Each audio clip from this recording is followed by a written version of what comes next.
Good morning. Welcome back. I guess it's afternoon this time. So we're going to continue our presentation here in our discussion on scaling your business, the overlooked impact on employees. Today, we're going to get into the meat of solutions. I love this part. So let's rock and roll. So again, we're talking about scaling your business, the overlooked impact on employees, because we don't want to be surprised by what scaling does. And the impact, the unintended impact, the overlooked impact on employees is a statement of non-intention. We don't plan for these things to happen. They just happen. So let's keep going. We're going to talk about some solutions. All right. So today's focus is going to be, again, scaling as a lifestyle, not an event. We talk about employee onboarding that leads to success. We're going to talk about that today. We're going to talk about employee pain points, management training bullet points that create leaders, and a call to action. We're going to go through all these things today. So there's quite a bit of stuff here. So let's rock and roll. All right, I'm going to talk about onboarding. Now, I think onboarding employees tends to be kind of like a ritual, but it falls way short of what really is needed to develop an individual as an individual and make them a really solid employee for your business. So we're going to walk through this process and I'll introduce you to actions that I have found to be very successful. Okay. And remember, employee retention begins on day one. It doesn't begin on day 10. It doesn't begin after they get done with their initial training process. Day one. And on day one, you explain their piece of the puzzle. Where do they fit into the big picture? They need to feel important for the reason they're there. And it doesn't matter if they're being hired in at an entry level job that is not difficult. The fact that they're there means you need them. If you don't need them, they shouldn't be there. But you need them to do something that makes them important.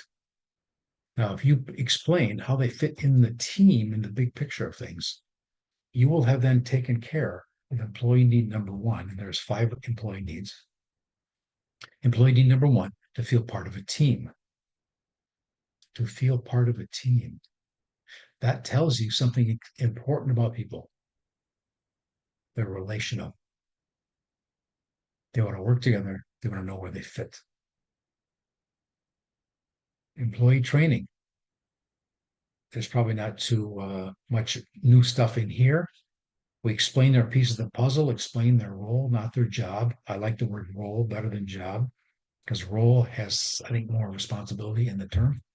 You demonstrate, you do it with them and let them demonstrate, right? The standard way of training.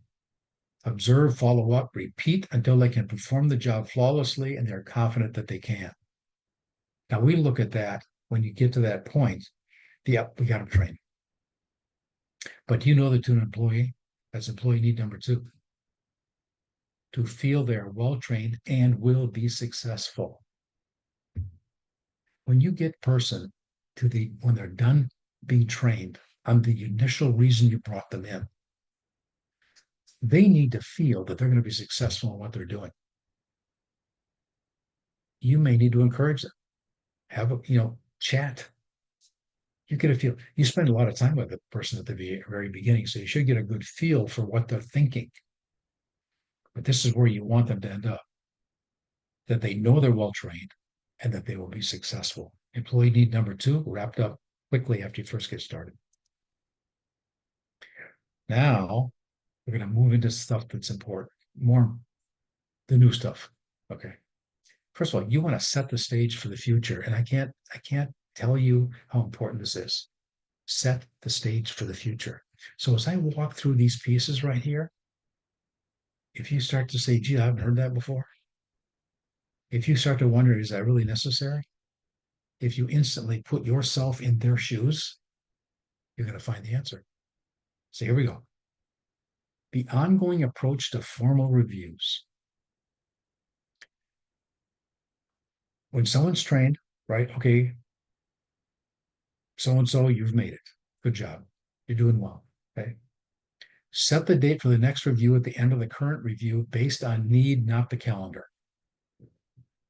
So when you just got somebody started, you're going to have a review. You should have a review to let them know how they're doing. And I'll get into the details of reviews, but let me be clear right now. A review is a review, not a revelation. So as much as you've got someone trained and they're now day-to-day work, they'll be successful, you're still going to be obviously touching base with them, right? You're not going to ignore them. Those processes of continually touching base just for quick conversations or refinements to a degree are all geared towards making them better. Okay, but there needs to be review periods like, how are you doing? It's good to sit down, circle the wagons, and talk. Don't just let it be on a passing moment. Okay, so set the date for the next review at the end of the current review. That statement implies something, never ending. Set the date for the next review at the end of the current review. Well, if you do that, you're always going to be setting a date. So you are in the process of progressive reviews. The space between reviews will grow over time. It's natural, but never make it more than 6 months. And I'll tell you about that a little bit later. I just mentioned this. Reviews are reviews of performance since the last review, not revelations of new information, right? It's a review. Annual reviews are one of the most detested and mistrusted events in the life of an employee. The annual review. Why? It's perceived as a check off a list. It has nothing to do with development. You want your reviews to be development steps so those employees become more and more valuable. Okay, long-term employee development. After the employee is well trained in their initial role, engage in conversations that show you care about them as individuals. And you can do it by doing this. Ask them this question. Where would you like to be in 3 to 5 years? Now, it's quite logically or quite likely that you're going to get the deer in the headlights look at that question. They're going to look and say, what? What are you asking me? Right. That's okay. You'll say, let's get together in a couple of weeks. I'm really interested in where you would like to be. And I want to just be clear. There's no right answer. There's no perfect answer. It's just your answer. So let's get together and talk about that question, a week from right now. Now you get together again. You ask the where question again. Based on the answer, not yours, theirs, create a plan going forward to accomplish the employee's personal goals while fulfilling the company's long-term goals. So you are now looking for ways to satisfy personal goals while you're preparing them to be more valuable in the business. You can also ask them this question. Would they like to do more in the business? There could be something they've seen. I'd like to learn how to do that. Find out what those things are because these questions point to you caring about them. And again, if you really wonder if that's a true statement, flip the position. How would you have reacted if somebody asked you that question? Okay. So employee need number 3 is what we're dealing with here. To feel capable of doing more. Okay, so in the door, member part of a team, employee need number 2, successful at their current job, but employee need number 3 is to have the confidence that they can do more in the future. That is a life uplifting event. I like it here. I can do more in the future. How cool is that? That puts long-term perspective in their minds as well as yours. Okay. Employee need number 4 to be compensated fairly. This is not number 1 long-term. It is when they first walk in the door. What do they know? Nothing. They're getting paid for being there. But the total job experience, the total experience of working with you will move money down the list to number four. There's another thing about money, short-term motivator. Why? Very briefly, if we get more, we adjust our lifestyle to absorb it. Right, wrong, or indifferent, whatever the choice is. I mean, you could add a savings account, you can spend more money, you can move, whatever, buy a new car.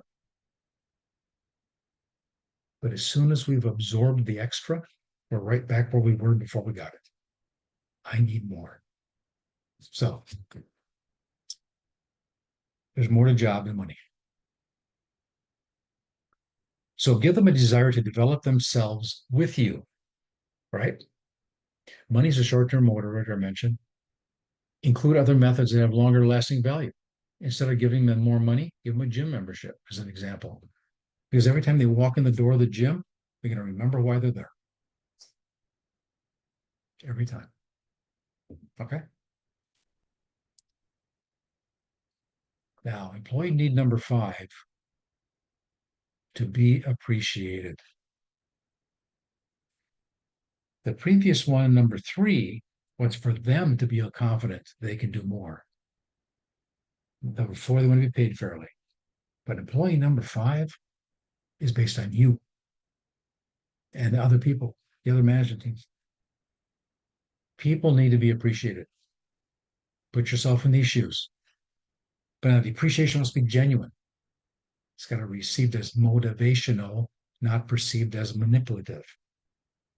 Remember, perception's reality until proven otherwise. If they think it's wrong until you do something to fix it. It never gets old, and it's reinforcing over time. People always want to be appreciated. It's ongoing. It keeps us moving. It keeps you moving. Okay? Yeah. If personal development continues, the opportunity will continue. Meaningful recognition makes it more than a thank you. But no lip service has to come from right here, from your heart. Okay? The above will also define you as a leader to the employee. Remember the $34,000 number through all this. It's better if this $34,000 it takes to replace somebody is spent on investments to grow your business, not replacement investments. Every person's an investment, but you should be building one as opposed to starting over and starting over and starting over. You'll be received as a leader as opposed to a manager. And the distinction between being a manager and a leader has a lot to do with your success. Why? People are willing to follow good leaders. They obey managers. Big deal. Difference.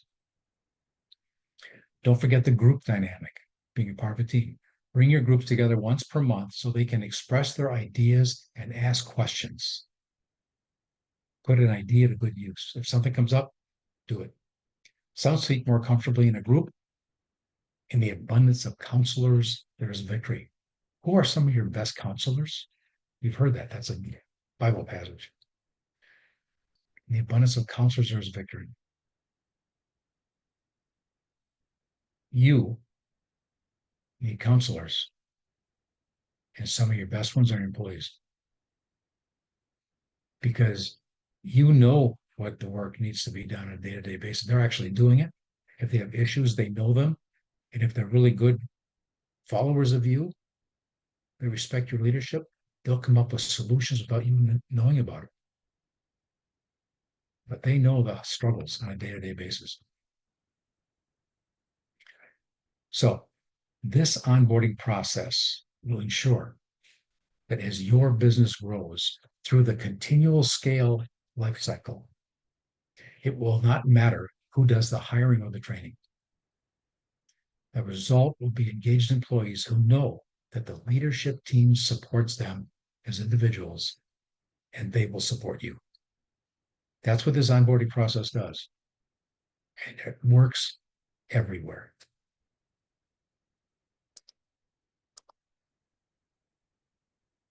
because employees willingly follow leaders. They obey but resist managers. Leaders have engagement, managers have opposition. Which would you rather have? Right now, I'm going to go through some pain points. I'm going to do this rather quickly, but these are the 12 biggest pain points of employees reflecting on the management team. And these were gathered through a third person interview over an entire year of 2,000 people by my business partner. So I'm asked at this point, I'm asking you to just take them at face value. And then as you read through these, do they happen to apply to you? Okay, here we go. I mentioned end of year appraisals already are degrading and useless, just a check mark off of activities. The second one, low or no levels of problem solving, so why bring them up? They just fester. That's the first two. Low or no people leadership. This is the foundation of all interaction with employees. Without it, we are only managers.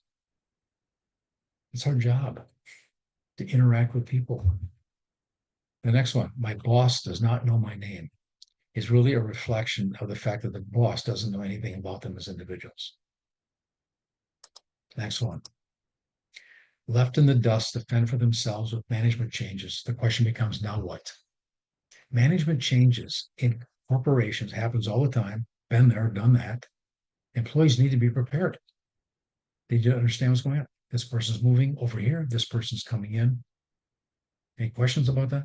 Yes, no, whatever. Just ask the question, right? Much better.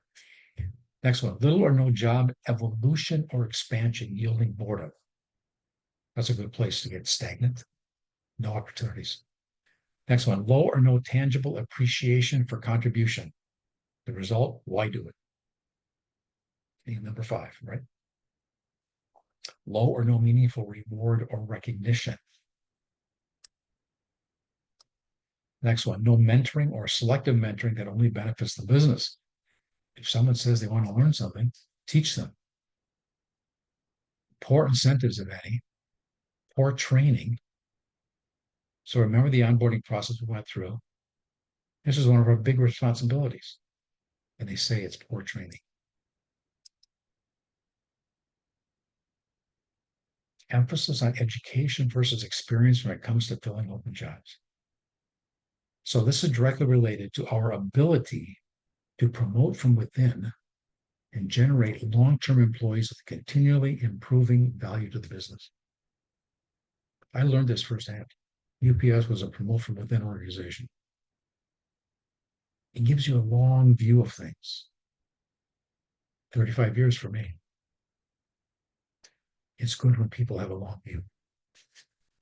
This is key to a motivational cultural characteristic. Okay, that's the 12 points. Kind of quick, but if one or two of them triggered you, and that's good. Okay, now we're going to move on to management training that creates leaders. So of all the things I've told you, which are kind of like functional, like do this, do that, right? Now I'm going to look at management training that creates leaders. And the first question, always, without doubt, every time, is the person. You. Who are you? The true source of a leader comes from within. There's no such thing as 10 steps to good leadership. It's skills, it's characteristics that people have as well. Okay, here we go. What you focus on, you empower. The employees already know who the boss is. They naturally pay attention to you and where you put your focus. You don't have to tell them what the boss is. They already know it. Also, you're on the job 24/7. When I was promoted at UPS initially into the management role, the district manager who brought me in gave me a couple pieces of advice. This is one of them. You'll never leave your job in the office. And he said that for a purpose. Am I willing to accept that condition? Obviously, I did. If you focus on the positive solely, the result is a team that thrives and works together. If you focus on the negative, what you focus on, you empower. If you focus on the negative solely, they'll mimic you. The result is a team that is not inspired, it's stagnant. And what comes after stagnation? They will not work well together. Who wants to work with someone who has or will sooner or later fail? Deal with negative issues behind the door. Speak openly in the positive. Deal with the negative stuff behind the door. Remember, I mentioned this before, perception is reality until proven otherwise. So the 24/7 focus, we're on the clock 24/7. Doesn't matter where you are. People watch you. You want to know your employees more than their names. Be concerned about their well-being. Lead and manage from a perspective of service, providing them the best environment reasonably possible.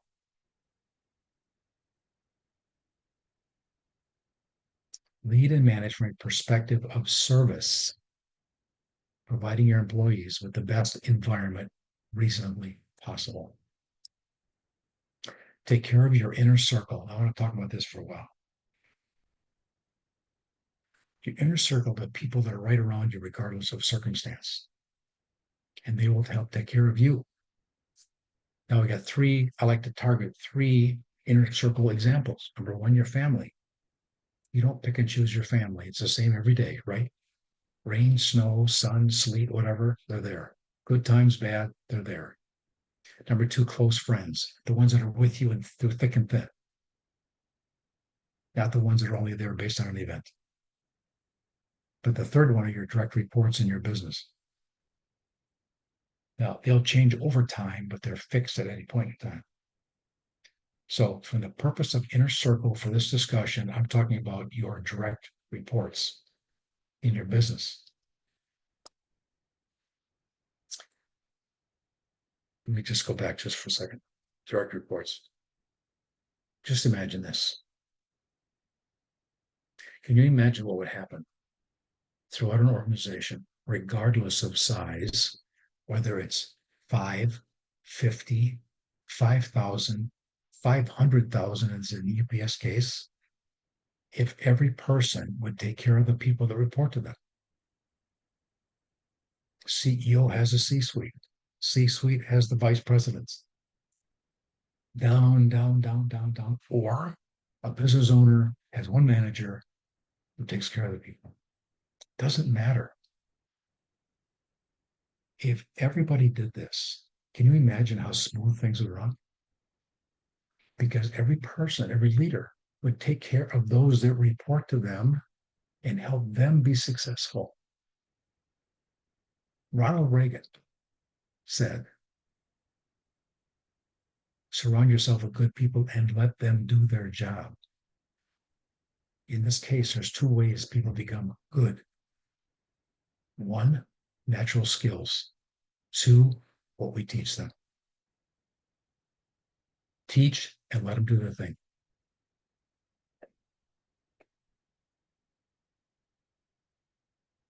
Live the golden rule. Do unto others as you would have them do unto you. Give your employees a reason to trust you. And always remember, it's not about you. You are only as successful as those who report to you. Make it about them. Let them make it also about you. Now, this is kind of like a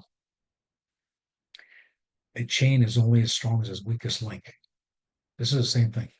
We are only as successful as the people that report to us. Leadership skills versus a list. Leadership skills are gathered throughout life. There's no such thing as a list.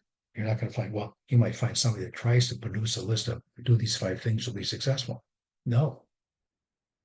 Skills are gathered throughout life. We can carry our skills in our golf bag like PGA players carry golf clubs in their golf bag. Now, you've heard maybe some comparisons to a golf bag or a toolbox. I like the golf bag. Why is that? When a PGA player looks at the clubs in their bag, they can see all up to 14 gloves in the bag at one time. They can look at the lie, pick the club that works. Do you know that as we as business leaders, we need to be able to see all of our skills available to us at a point in time on the spot so that whatever happens, we gaze into our bag of leadership skills, pull out the one I need for the moment, and apply it. Forget the toolbox. You got to dig through the tools to find anything. Get a golf bag. Keep your skills readily visible. The golf course of life can be played in many ways. Our skills determine our options.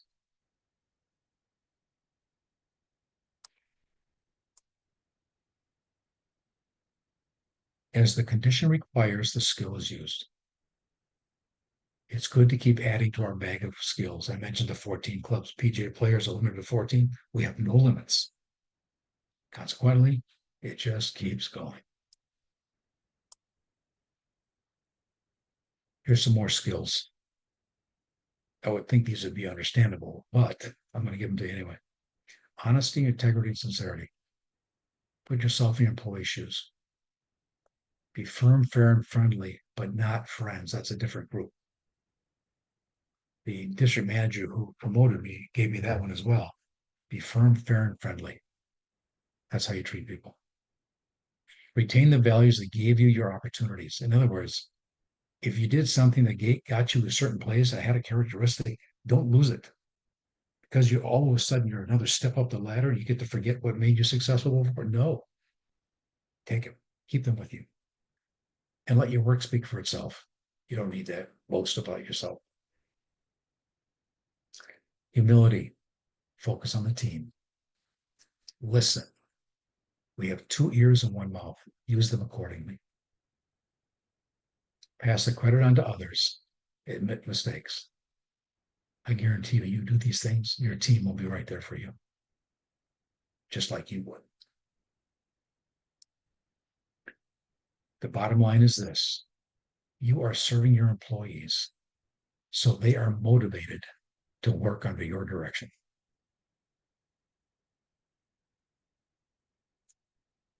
You are serving your employees so they are motivated to work under your direction.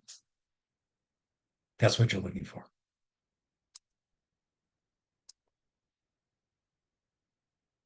As we wrap up here, it's a marathon, not a sprint. Management training that creates leaders. It's a marathon, not a sprint. Keep going. It's an approach, not a goal. We have the goal to be the perfect leader, but it's the approach that gets you there. Keep your cool. Don't burn bridges. You never know what's going to come around. I had this situation when I was a 20 years old, part-time supervisor at UPS. I had people that were reporting to me that were near college graduate age, right? 22. One of those guys worked for me. So I'm a sophomore in college, and he's working for me in the unload of UPS in the hub. He finishes school, graduates, leaves the unload area. Lo and behold, gets hired by the accounting department at UPS, same building. So now he's graduated. So he's ahead of me from that perspective. As time goes on, I graduate. I get offered an opportunity in the accounting department. And 1 year later, I ended up working for the guy that used to work for me. Don't burn your bridges. Take care of yourself. The objectives of solid leadership include building an engaging team of people who will follow you and remain with you through the challenges and the victories because they want to.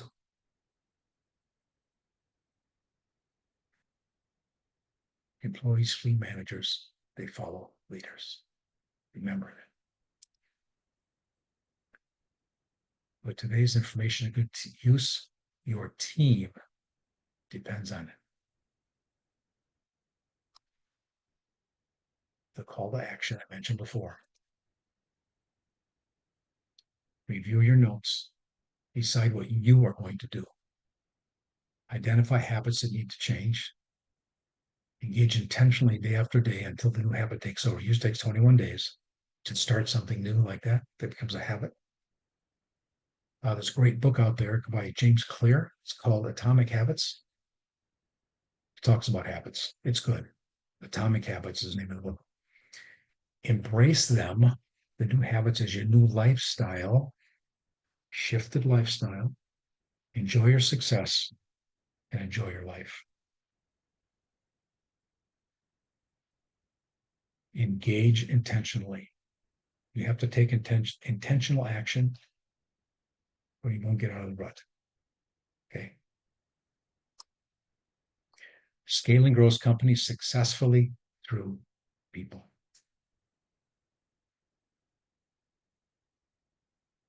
This is our contact information. If you want to, if you have any questions, I'm more than happy to answer. I've been doing this for a while. It does work. Great to talk to you. Have a great day.